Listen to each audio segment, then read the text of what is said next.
दोस्तों मैं हूँ रजनीश राणा R9+ वास्तुविद से। बड़ी अच्छी इन्फॉर्मेशन लेकर आया हूँ आज, वास्तु से रिलेटेड है। अगर आप वास्तु के बारे में कोई इन्फॉर्मेशन चाहते हैं तो ये आपके लिए वीडियो स्पेशली आप ही के लिए है। तो अब ये स्पेशल क्या है, इसमें स्पेशल ये है कि बहुत सारे मिथ्स हैं, लोगों को ये नहीं समझ में आता। जब भी हमने घर का वास्तु करना है तो हमने एक रूम यूज़ करना है, घर यूज़ करना है, पूरा प्लॉट यूज़ करना है। आज की वीडियो में मैं यही मिथ आपके लिए क्लैरिटी लेकर आया हूँ। जो मिथ है वो बस्ट करेंगे, आपको मज़ा आएगा। अगर आप भी इस कन्फ्यूज़न में हैं तो आपके लिए भी ये क्लैरिटी की वीडियो होने वाली है। अगर आपने अभी तक चैनल को सब्सक्राइब नहीं किया तो कर लो, क्योंकि मेरी आगे वाली आने वाली वीडियोस जो हैं वो बहुत अच्छी होने वाली हैं। तो इसलिए वेट एंड वॉच, बहुत अच्छा कंटेंट लेके आ रहा हूँ। लेकिन जो भी कंटेंट होगा होगा वास्तु से रिलेटेड ही। वास्तु मीन्स जहाँ तू वास करता है, यानी आपके घर का वास्तु, जहाँ से आप अच्छे अच्छे रिजल्ट्स लेते हैं, जहाँ पे आप अच्छी नींद लेते हैं, जहाँ पे आप अपनी फैमिली के साथ एक गुड टाइम स्पेंड करते हैं। अगर वो वास्तु के हिसाब से अगर अच्छा बन जाता है, जो भी आप लाइफ में जितनी मेहनत करते हैं, करते तो आप अपने घर के लिए हैं, तो वो सारी मेहनत आपके काम में आती है। तो अब लंबी वीडियो नहीं खींचूंगा, जो शॉर्ट ही रहेगी, डोंट वरी। तो अब चलते हैं टॉपिक पे। टॉपिक था कि जब भी हम वास्तु करते हैं तो हमें रूम को देखना है, अपने घर के प्लॉट को देखना है, या घर की कंस्ट्रक्शन को देखना है। दोस्तों सबसे पहले मैं बात क्लियर कर देता हूँ।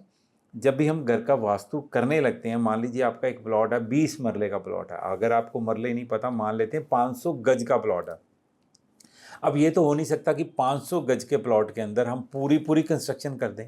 थोड़ा बहुत तो हम ग्रीन अपनी हाउस लाइन कुछ छोड़ते हैं, 10-15-20 फुट आगे से छोड़ते हैं, 10-15 फीट पीछे से छोड़ते हैं। अगर आपने वायलेशन कर दी तो भी आगे पीछे तो छोड़ते ही हैं। अब वो जो छोड़ा जाता है, तो अब आपको कौन सी वाली कैलकुलेशन है जिस पे वास्तु का ग्रिड आपको अप्लाई करना है। अगर देखिए, सबसे पहले हमें ग्रिड जो वो दोनों जगह पे अप्लाई होगा। आपके प्लॉट पे भी अप्लाई होगा, जो आप कंस्ट्रक्शन कर रहे हैं उस एरिया पे भी अप्लाई होगा। इसका मतलब अगर 500 गज में आपने अगर प्लॉट बनाया है तो 500 गज के प्लॉट का पहले वो ग्रिड लगेगा। उस ग्रिड में हम सिर्फ 3 से 4 चीज़ें देखेंगे। कौन सी 3 से 4 चीज़ें?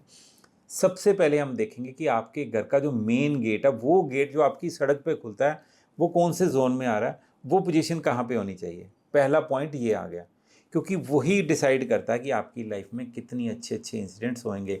क्योंकि गेट का अच्छा होना एक बहुत इंपॉर्टेंट पार्ट है। अगर आपको एक अच्छी एंट्री मिल जाती है, मान लीजिए ईस्ट फेसिंग घर की बात करते हैं, अगर आपको E3-4 की एंट्री मिल गई, माशाल्लाह, ये तो बहुत अच्छी बात है। अगर आप नॉर्थ में N3-N4 मिल गया, अगर आप वेस्ट में W3-W4 मिल गया, और अगर आप साउथ में और S4 की एंट्री मिल गई, मीन्स बल्ले बल्ले हो गई। अब ये एंट्रीज़ बहुत कमाल की एंट्रीज़ हैं। अगर इनमें से कोई एंट्रीज़ भी आपके प्लॉट के हिसाब से आपको मिल गई, तो ये पहली जंग आपने जीत ली कि उस प्लॉट में आपको एंट्री चेक करनी है। अब अगर आपकी उस कॉलोनी में आपको सबमर्सिबल अलाउड है, तो सबमर्सिबल की डायरेक्शंस कौन सी होनी चाहिए? तो वो डायरेक्शन हम प्लॉट के ग्रिड के हिसाब से देखते हैं। जो वास्तु का जो वास्तु चक्रा लगता है, शक्ति चक्रा जो हम उसके ऊपर प्लेस करते हैं, तो अब हम उसमें क्या देखेंगे? अब हम सेकंड देखेंगे सबमर्सिबल। तीसरा हम देखेंगे कि आपके घर में अगर सेप्टिक टैंक की पोजीशन है तो वो कहाँ पे होनी चाहिए। चौथा हम देखेंगे पूरे घर की जो स्लोप है वो साउथ वेस्ट से नॉर्थ ईस्ट की तरफ जानी चाहिए, साउथ से नॉर्थ की तरफ जानी चाहिए, वेस्ट से ईस्ट की तरफ जानी चाहिए। ये 3-4 चीज़ें होती हैं जिनको हमने पूरे प्लॉट में चेक करना होता है। इसके बाद फिर बारी आती है कंस्ट्रक्शन पार्ट की। यानी आगे से आपने 500 गज में से मान लीजिए आपने 350 गज में कंस्ट्रक्शन कर रखी है। अब वो 350 गज की जो कंस्ट्रक्शन, अब उसके ऊपर दोबारा से एक नया ग्रिड लगेगा। अब उस ग्रिड के अंदर अब हम क्या देखेंगे?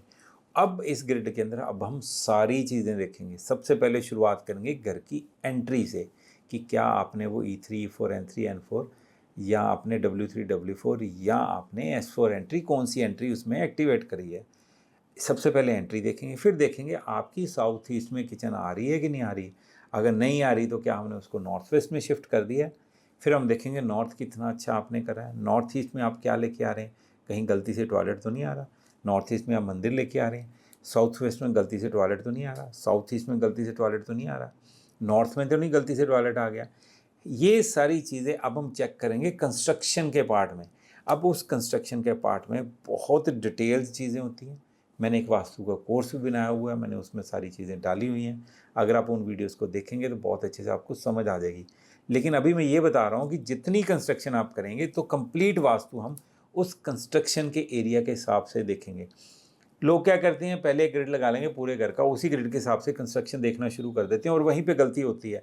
मेन एंट्री E34 की ले ली, जब बारी टॉयलेट्स की आई तो वो सोचा उन्होंने ये कि शायद उनको साउथ साउथ वेस्ट में बनाया और वह गलती से टॉयलेट साउथ वेस्ट में चले जाते हैं, तो ये दूसरी कितनी बड़ी गलती होगी। ऐसे ही हम गलती से नॉर्थ में टॉयलेट बना लेते हैं। तो हमें इन्हीं चीज़ों का ध्यान रखना है कि जब भी हम घर की स्लोप लें, सीवरेज लें, सेप्टिक टैंक बनाएं, सबमर्सिबल बनाएं, वो कहीं भी आपके गलत जोन में ना आए। इसके अलावा हमारे पास डिटेल में मर्म स्थान भी होते हैं। हमने ब्रह्म स्थान को भी बड़ा लाइट रखना और ब्रह्म स्थान पे कोई पिलर, कोई कंस्ट्रक्शन नहीं आनी चाहिए। अगर आप अब इसके बाद क्या होता है कि कौन सी इंडस्ट्री से आप हैं, आप क्या बिजनेस करते हैं, क्या आप अगर जॉब में हैं तो क्या आप सेल्स में हैं या अकाउंटिंग में हैं, कौन सी जॉब में हैं। जिस हिसाब से आप जॉब करते हैं, जिस हिसाब से आप बिजनेस करते हैं, उस हिसाब से आपकी उन डायरेक्शंस के जोन्स को हम एक्टिवेट करते हैं ताकि आपको उन जोन्स के मैक्सिमम रिजल्ट मिल सकें, ताकि आपकी लाइफ में जो बिजनेस की अपॉर्चुनिटीज़ हैं, जॉब की अपॉर्चुनिटीज़ हैं, वो कभी भी ख़त्म ना हो और कैश फ्लो भी चलता रहे और उस कैश फ्लो की स्टेबिलिटी भी रहे। तो ये सारी चीज़ें हम कहाँ से देखेंगे? घर की कंस्ट्रक्शन के हिसाब से। अब मान लेते हैं कि कुछ लोग क्या करते हैं, अपने कमरे को, अपने रूम को भी पकड़ लेते हैं। देखो, रूम का प्रॉपर वास्तु नहीं होता है। हाँ, इतना है कि जब हम पूरे घर की डायरेक्शन को देख रहे होते हैं, पूरे घर के हिसाब से आपने देखना है कि उसकी साउथ डायरेक्शन कौन सी आ रही है, तो उसका जो बेड है वो साउथ डायरेक्शन में लेना है। अगर आप रूम के हिसाब से देखने लगेंगे और बाद में पता लगे कि वो डायरेक्शन ही चेंज कर दी हमने, ऐसे वास्तु करेंगे तो वास्तु को हम गलत कर लेंगे। तो पूरे प्लॉट के हिसाब से हमने सिर्फ 3-4 चीज़ें देखनी है, जैसे मैंने बताया, गेट की बात करेंगे, सबमर्सिबल की बात करेंगे, सेप्टिक टैंक की बात करेंगे या टॉयलेट्स की बात करेंगे, और घर की स्लोप या और हाइट कि साउथ वेस्ट को हमने हाइट दी है, ये चीज़ें। और पूरी कंस्ट्रक्शन में हम सारी डिटेल चीज़ों के बारे में बात करेंगे और इंडिविजुअल रूम्स को हम कंसिडर नहीं करेंगे। अब मेरे ख्याल से आपका मिथ जो है वो बस्ट हो चुका है। जो आप गलती से आप पहले रूम का वास्तु करते थे, फिर घर का वास्तु करते थे, फिर पूरे प्लॉट का वास्तु करते थे, तो ऐसा नहीं करना है। मैंने आपको टेक्निकली सारी चीज़ें समझा दी हैं। अगर फिर भी आपको कोई कन्फ्यूज़न है तो मैसेज बॉक्स आपके सामने है, आप मैसेज कीजिए, पूछिए। मैं कोशिश करूँगा कि टाइमली आपको आंसर कर सकूँ। अगर मैं नहीं कर पाया तो मेरी टीम आपको गाइड करेगी। मतलब सिर्फ एक ही है कि आप जब भी अपना घर बनाएं तो वहाँ पे कोई गलती ना रहे। अगर आप किसी वास्तु एक्सपर्ट को हायर कर रहे हैं तो बहुत अच्छी बात है, नहीं कर रहे हैं तो मेरी फ्री की वीडियो डली हुई है, उसमें मैंने प्रॉपर वास्तु का कोर्स सिखाया। आप उसको सुनकर भी अपने घर का वास्तु कर सकते हैं। फिर भी कोई कन्फ्यूज़न रह जाएगी तो आप मेरे को मैसेज करके पूछ सकते हैं, मैं कोशिश करूँगा आपको गाइड करने की। इसके अलावा अब जो नई वीडियोज़ आ रही हैं, मैं कोई ना कोई मिथ साथ में बर्स्ट करता रहूँगा, नई इन्फॉर्मेशन डालता रहूँगा। नया कोर्स भी जल्दी आने वाला। अगर आपको कोई किसी टॉपिक पे आपको कोई इन्फॉर्मेशन चाहिए, मैसेज कीजिए, मैं वेट करूँगा आपके मैसेज की। नई वीडियो आपके मैसेज के हिसाब से आएगी। अभी तक के लिए इतना ही, तो मिलते हैं जल्दी नेक्स्ट वीडियो में। तब तक के लिए दोस्तों, जय श्री विष्णु।